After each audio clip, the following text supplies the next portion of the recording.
espiritu nga ana kaninyo mas gamhanan kaysa espiritu nga anaa sa mga tawo nga iya sa kalibutan. O kami igsunan, atong ihatag na usab sa usa ka magwawali mga igsunan, Silbert Veritas Dundoyano, Yano Aktibo Mantigo, usa ka Romano Katoliko. Dagang salamat, Brother Tunet. Sanglit bubura man nga panahon, diretso dayon ko.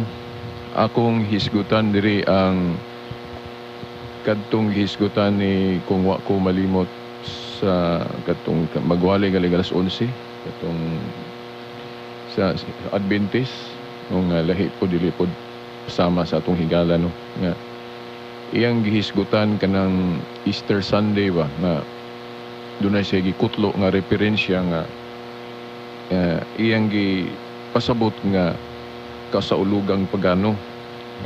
Nagamit siya og argumento nga tungod kay dunay pagan background kanang Easter, no? Og tinuod mo pod mao na nga kung gisaulog sa Katoliko ang Easter Sunday pahinungod sa pagkabanhaw sa atong Ginoo, iyang gipasabot siya ang programa nga nagpinagano kuno ang Katoliko kung sa ulogon ang adlaw sa pagkabanhaw ni Kristo ni anang gitawag po nato og Easter Sunday. Now, ang atong tubag ni ana mao nga unsa man di ay ng buhat pagano atong timanan ha. Kay tungod lang dunay Easter pod ang mga pagano nga lahi pod ang ilang gipasabot ana. Kung gamiton po na nga terminology sa sakto nga paggamit angay pahinungdan, mahimo ba ng pagano gihapon? No, maghimo ko og example. Ang usa ka pagano ba dili pwede mahimong Kristohanon? Ano na? Ang usa ka pagano ba dili ba pwede himuong Kristiyano? Ang tubag sigurado nga pwede, no? Kay mo magaling na mensahe nato nga magsangyaw ta parang kato mga pagano mahimong Kristiyano. So, kung pwede sa ato pa naa ay mga puhat pagano nga pwedeng i-Christianize po nato. Siguro diha na mo supak, no? Okay. Now, pananglit. Kanang sayaw. Kanang sayaw, magsayaw-sayaw po ang mga pagano sa ilang mga ritual. Di ba? Sa ilang pagsimba sa bakak nga Diyos. Para nato bakak, no? Tungod ba kay ang mga pagano gasayaw-sayaw sa ilang pagsimba sa para nato bakak nga Diyos, makaingon bata nga kung kita mga Kristohanon magsayaw-sayaw pero dili nato ipahinungod atong pagsimba sa ilang bakak nga Dios, ato hinong ipahinungod sa tinuod gyud nga Dios sama sa gibuhat ni David diya sa 2 Samuel 6 nga nagsimba sa Dios pero iyang gipaagi og sayaw. Mahimo man natong ingnon nga si David nagpinagano kay nagsayaw-sayaw kay ang mga pagano gasayaw-sayaw? No, dili.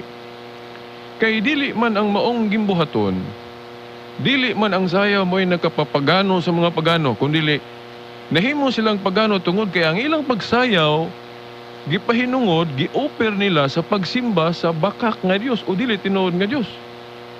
So dili kay tungod kay ni sayaw, pagano na lang ka. Nagdepende na og asa na to gipahinungod ang maong pagsayaw. So, kadtong wali ni ako nilang hinganlan, no, si Josue Mahusay man to, nga ingon siya nga, kanang inyong Easter, gianggid-anggid man yun na sa Easter sa pagano. Now, atong itandi, og unsa na among Easter? Og sa Easter sa mga pagano. Explain ko no, unsa man ang Easter sa mga pagano. Mao ba na ang among pagsaulog sa pagkabanhaw ni Kristo? Dili, kay lahi man to ilang Easter. Di ba? So, mauna nga parasgud anang Domingo. Tungod ba kay ang mga pagano magsimba pud anang adlaw? Kita mga Kristohanon dili na lang ta kagamit ana kay gamit na sa mga pagano. No. Kung ako ding birthday matunong anang adlaw, di na day ko makapasalamat anang adlaw kay mga pagano ga sa ulog ya.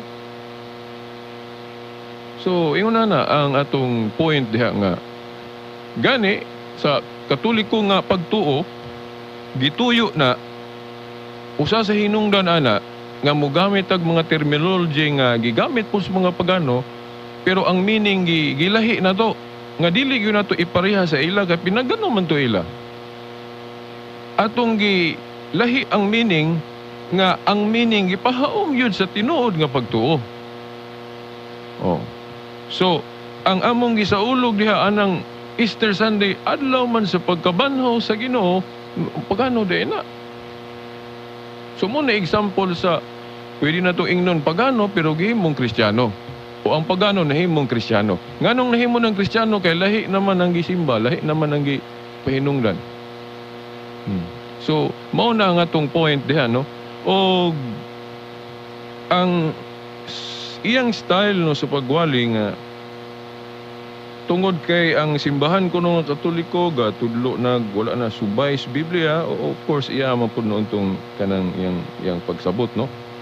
Now, para gud kanako kung atong basahon ning Mateo City tudling 24 hangtod 25. Ako sa ning i-flash ninyo ha kay naghisgot ni diri og duha ka tawo nga nagbuhat og balay.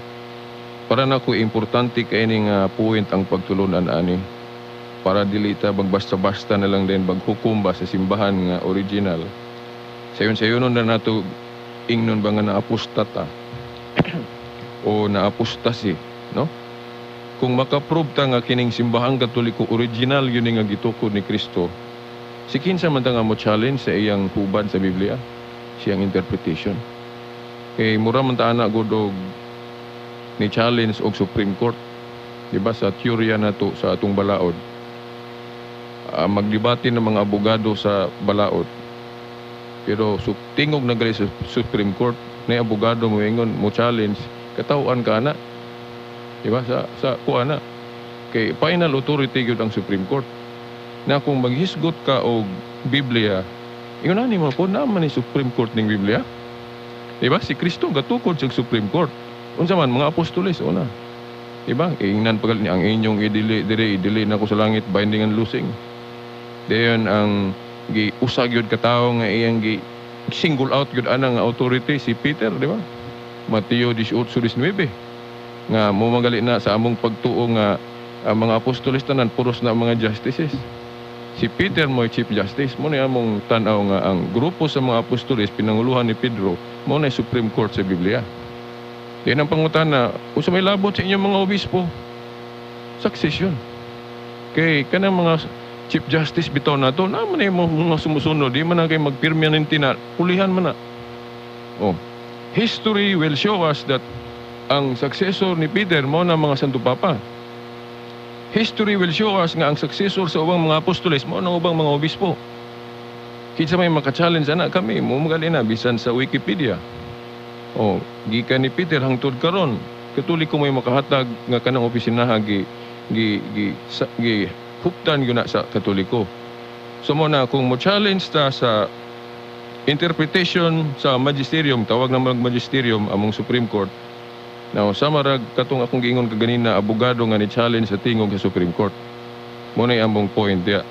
So kanang moingon sila nga nasayop ang Katoliko, ilan ang pagsabot. Oh, mo na ilang pagsabot. Pero timan ilang, di na lang ako basahon kay 60 segundos naman. Mateo City 21:24, ang gitukod nga iglesia nga ni Kristo nga tinuod, lig-on, mapadayonon. So unsang punduka nga nagsugod ni Kristo nga nagpadayon hangtod karon. O kami makahatag mig ebidensya ana. Okay, kaya ang ubang religion maklaro man nga naay sinugdanan away na. So kung moingon mo nga masayop ng iglesia ha. So maguba ang pagtulunan aning Mateo City nga lig-on ang simbahan nga gitukod ni Kristo.